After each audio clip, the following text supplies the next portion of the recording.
The time to build your family office isn't when you're rich. It's not when you're a deca, centa millionaire or a billionaire. The time to start to build your own family office is actually when you think you don't need one. I see a lot of people who are raising money way too soon, and they're just gonna lose it. They're gonna lose all of the money that they're raising because they don't have the systems and structures to hold it. After I had built $2 million businesses, I had lost probably close to $1 million at that point already. I'd gone into debt selling my business to the wrong person. On the other side of all of that, I decided I was bad at business and I should just walk away from everything. Because I started at a big law firm, I didn't think that any of the legal, insurance, financial, and tax parts of business applied to me. I thought that was for rich people, and I wasn't rich. I was just me. I had my own business, and I was sure that I didn't need legal agreements. I was like, no, if I'm doing business with people that I trust, I don't need legal agreements. That's just a way for lawyers to make money. And I was a lawyer, and I was saying that, and that's what I thought.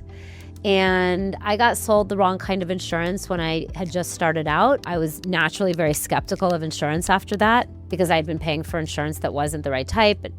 Basically, I had gotten sold insurance. And I didn't even know what financial systems were. I didn't know what books were. And I didn't know how to find out what books were. And I'd gone to my CPA and I had said, hey, I think I'm supposed to be looking at some reports. And she said, well, it depends what you want to know. But I didn't know what I wanted to know. Then the first year that I made $1 million in my business, I had an unexpected $116,000 tax bill.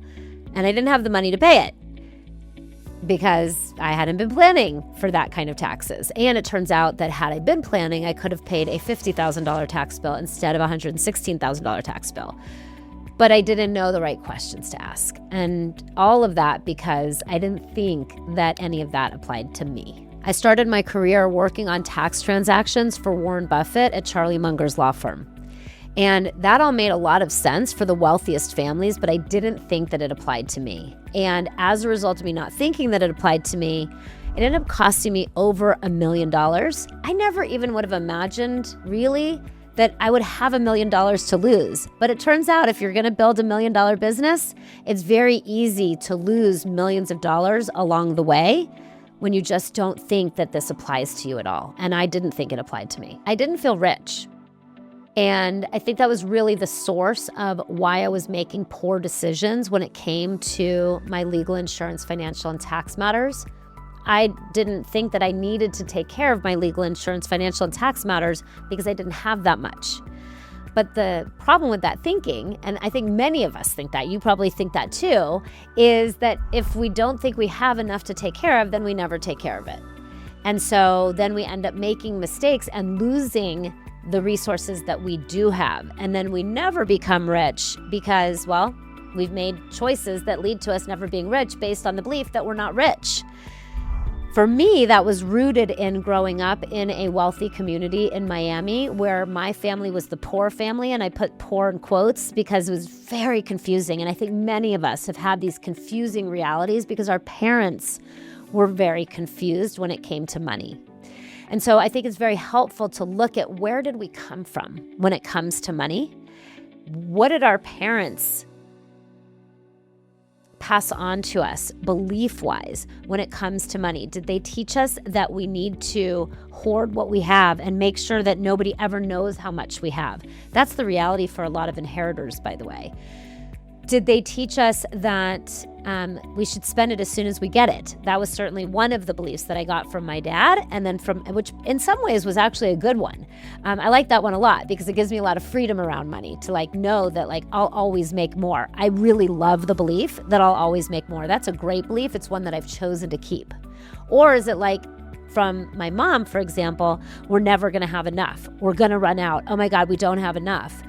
So you really got to look at, and I really had to look at, what are the beliefs that I inherited? What are the beliefs that you inherited around money that may be keeping you from making good decisions?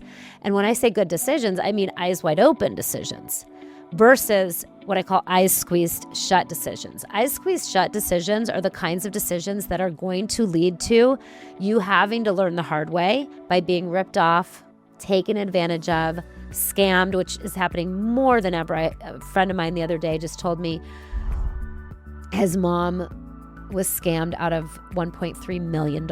All of her money was taken.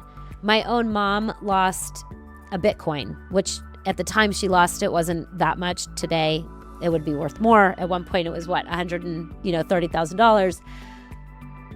Scams are prevalent, and eyes squeezed shut decision-making results in us being taken advantage of, ripped off, and scammed and learning the hard way. And that was the way that I had to learn. Over $1 million worth of mistakes made and lessons learned that I'm sharing with you here.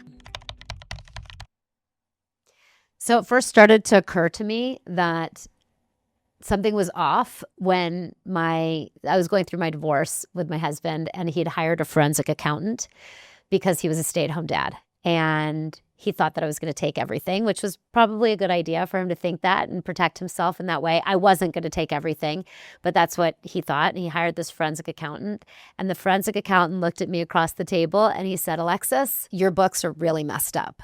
And I didn't even know really what books were at that time. I had just started my business. I'd never been in business before. Nobody taught me any of this, but I knew he was right. Fast forward 2 years, and I'm now post-divorce. I'm paying child support and alimony, and my business is doing over $1 million a year. And I'm about to start my second business, and I get a letter in the mail from the IRS that I'm being audited for the same tax year that forensic accountant had told me that my books were messed up. And my heart just sank, and I spent 2 days just sobbing, beating myself up, berating myself. How could you do this? How could you be so stupid? What is wrong with you? Some awareness came in. I was like, okay. No, this is not this. You got to learn from this. You got to learn from this. And I stopped crying and I said, okay, what are we going to do? And I realized I was going to need to hire support. I wasn't going to be able to handle it on my own. And that what I needed to do was I needed to hire support. And then I needed to take all of the energy and the emotion and the attention that was going into beating myself up and berating myself. And I needed to put it into building the new business. And if I could take that energy and put it into building the new business, then I would be able to build something of value and I'd be able to pay the people that I was hiring for support. And so I did that. I found a CPA. And I had a teenager personal assistant at the time. And I said to my personal assistant teenager, "Corey, you work with this CPA firm. Just get them whatever they need. Do not talk to me about this unless there's some action I can take. Otherwise, we're not going to talk about it." I knew it was being taken care of. They would talk to me about it when they needed to. Every time my mind would go to think about it, because it did. It wanted to keep thinking about it. And that's, by the way, what our minds do, right? Our mind's like trying to protect us. My mind was trying to protect me by telling me how stupid I was. So anytime it did that, I would say, nope. And literally like Velcro. It felt like I was ripping Velcro, like heavy Velcro, away from something. I would rip my mind away from it and say, okay, what is one thing that I can do right now that will grow this new business? Whether it's write an email newsletter. And sometimes that was in the middle of the night. I'd be up in the middle of the night stressing about it. Nope. We're going to take some action to build this new business. And with that, I built my second $1 million business in just 18 months. All of that energy that would have otherwise gone to really nothing useful or helpful, I ended up with a no change on that audit, by the way, which means that I didn't have to pay any more money to the IRS, even though 2 years before, the forensic accountant had said, your books are really messed up. And that was a huge learning experience for me. And it can be a huge learning experience for you too. It's one of the things that I'll be teaching you as part of this Great Wealth Transfer podcast, because so many of us are terrified, right? Of, oh God, if I do this wrong on my taxes, I'm going to go to jail. And actually, there's so much of what we do with our tax reality is voluntary. It's based on us being educated. We don't have to be afraid of it, but we are. So what I didn't realize was happening at the time is that bit by bit, I was actually building my own family office.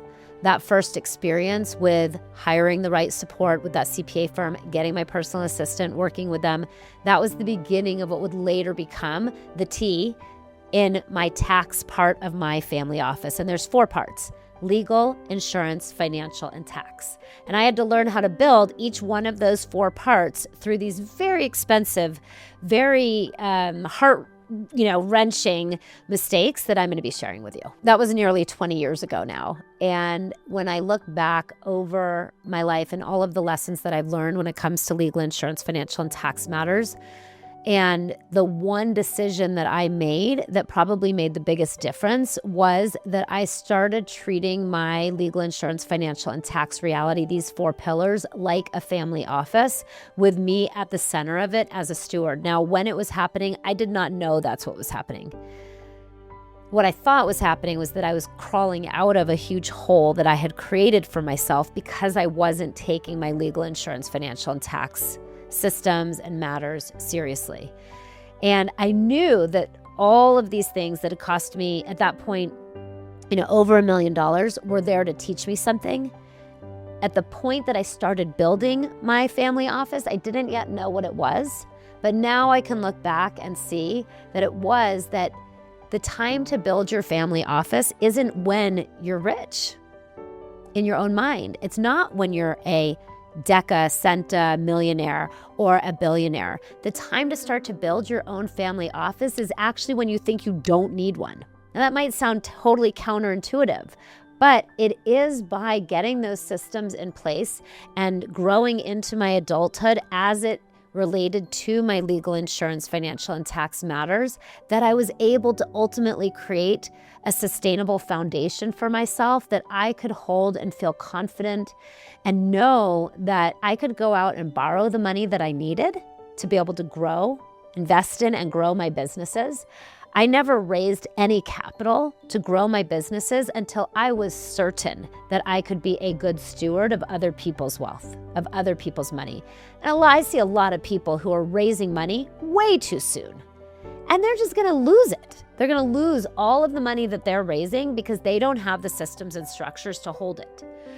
I see so many people who are saying, I just wanna bring in a business partner.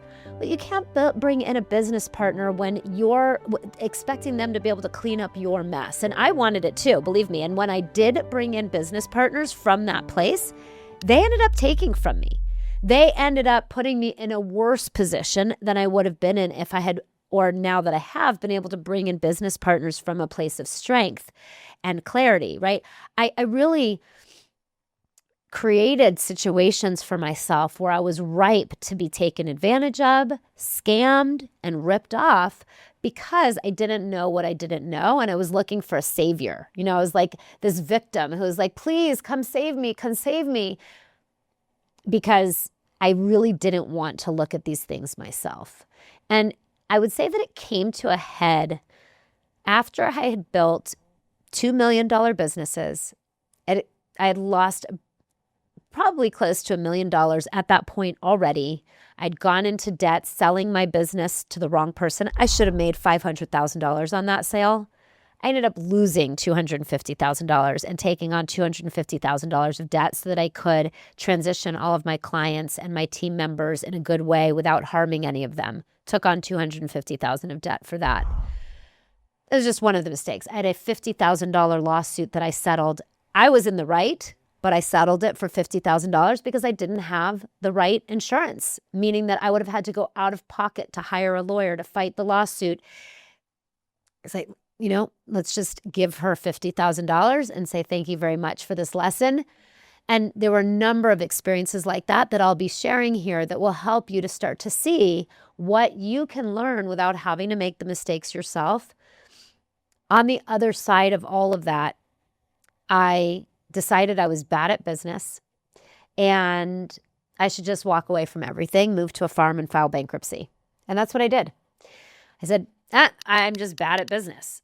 While I was there, and I spent a year doing only what I would do for free so that I could remove any idea of who I was when money was my decision maker.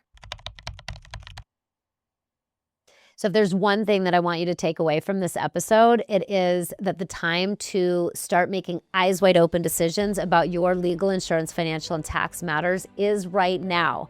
If you have any desire to feel as if you've made it, to feel rich, to be able to contribute to a thriving and flourishing world, the time to start is right now, no matter how much or how little you have. And I'm going to be taking you through episode by episode, helping you to do exactly that, going through all of the legal, insurance, financial, and tax pillars, the mistakes that I made, the lessons that I learned, interviewing guests that are going to help you through their experiences, experts and regular people taking you behind the scenes into the conversations that just are not being had.